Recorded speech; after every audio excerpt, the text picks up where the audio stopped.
Hey, second graders, it's Miss Shillinglaw coming at you with day 5 of our literacy read alouds. And today I'm super pumped because I get to read you a story that I've never gotten to read to any kid yet. I did read it to Watson last night as his bedtime story. He loved it. He said, "You're going to love it." And I'm so excited to share it with you. So, our book we're going to be reading today is Nobody Hugs a Cactus, and it is by Carter Goodrich. And the cool thing that I noticed about our character today is if you look, he's a cactus, but one of the things that I noticed about him closely is that he has a lot of spikes. Now, in the story, it talks about him being prickly.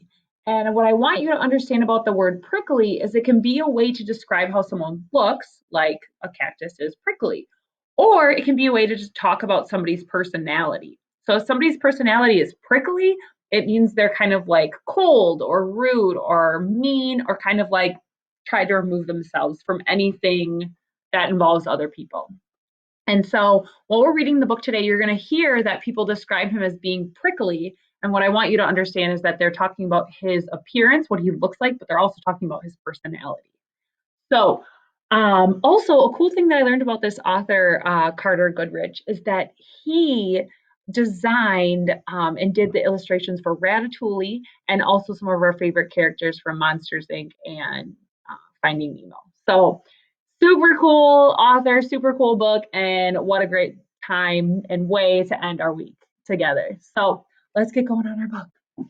Nobody Hugs a Cactus by Carter Goodrich.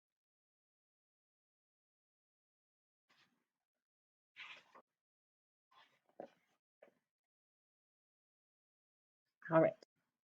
Hank lived in a pot. The pot sat near a window. The window looked out into the empty desert. It was hot, peaceful, and quiet, just the way Hank liked it.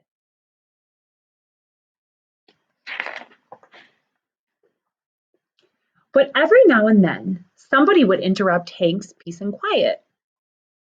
"Hi, Hank," Rosie Tumbleweed called out. "Isn't it a beautiful day?" Hank ignored her. He just wanted to be left alone.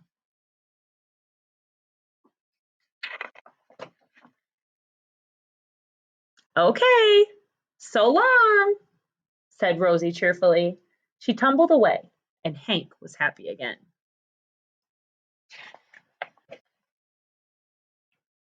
But just as he was beginning to relax, "Hello," shouted a tortoise.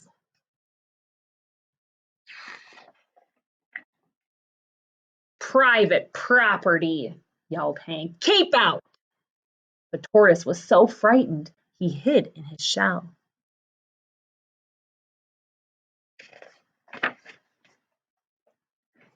Hank was still yelling at the tortoise when the jackrabbit dashed by.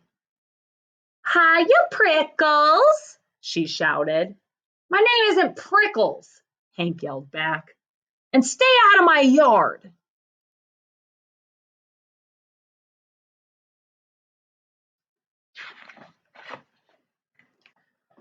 "Tumbleweeds, tortoise, jackrabbits. Ugh!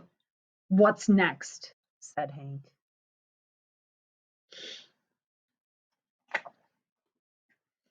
A coyote came loping by. "No dogs allowed," Hank yelled. "I'm not a dog," said the coyote. "And you are as prickly on the inside as you are on the outside."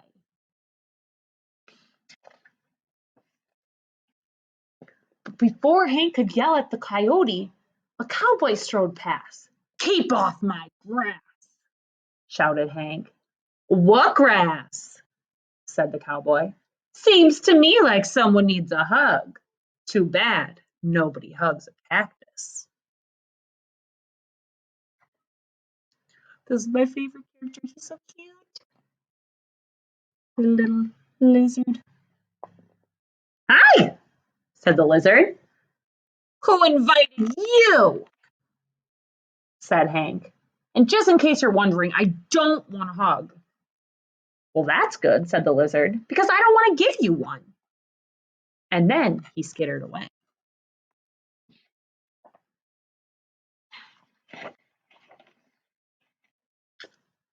An owl landed on the roof. "If you're looking for a hug," said Hank, "well, I guess I'll give you one."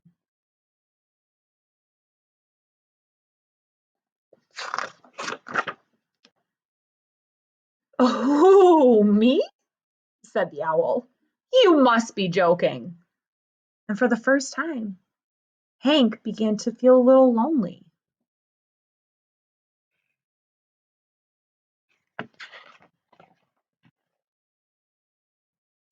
The next morning, Hank was feeling more and more sad on the inside than prickly. Maybe a hug wouldn't feel so bad after all.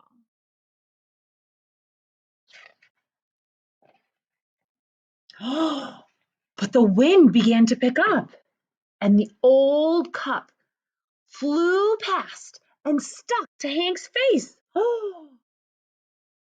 And his arms were too short to get it off.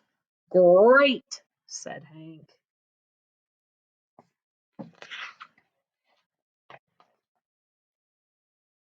But after a while, Rosie came bouncing by. "I'll get it off you, Hank," she shouted, and jumped up and knocked the cup off of Hank's face. And then she tumbled away.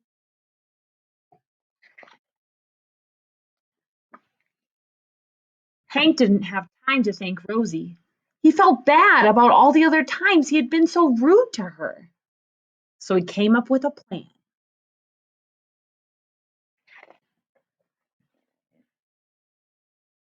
Hank decided to grow the best flower he could and gave it to Rosie as a thank you gift.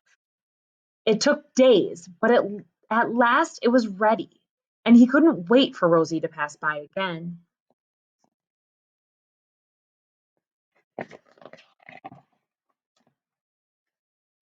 When at last she finally did come bouncing back, and Hank held out the flower.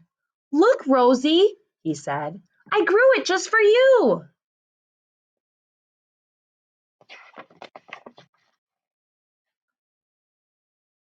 So we're going to make a prediction right now. So remember what the book is called.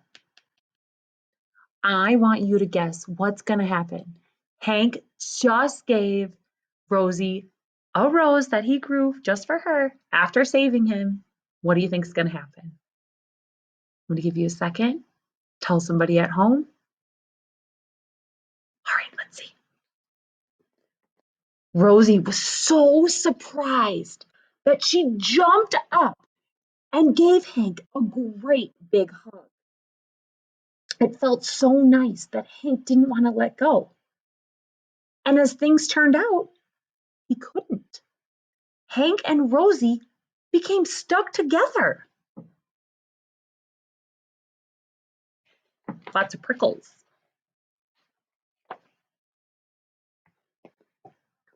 But they did not care. After all, it is better to be stuck in a hug than stuck all alone. The end. So, second graders, what I want to talk to you about is your assignment that you're going to be filling out on Google Classroom.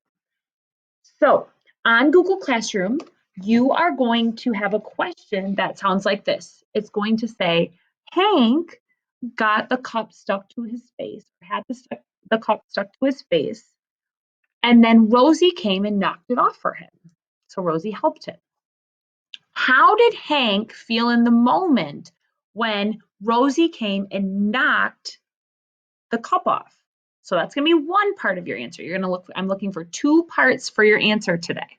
So the first part is, how did he feel in the moment after Rosie knocked the cup off of his face?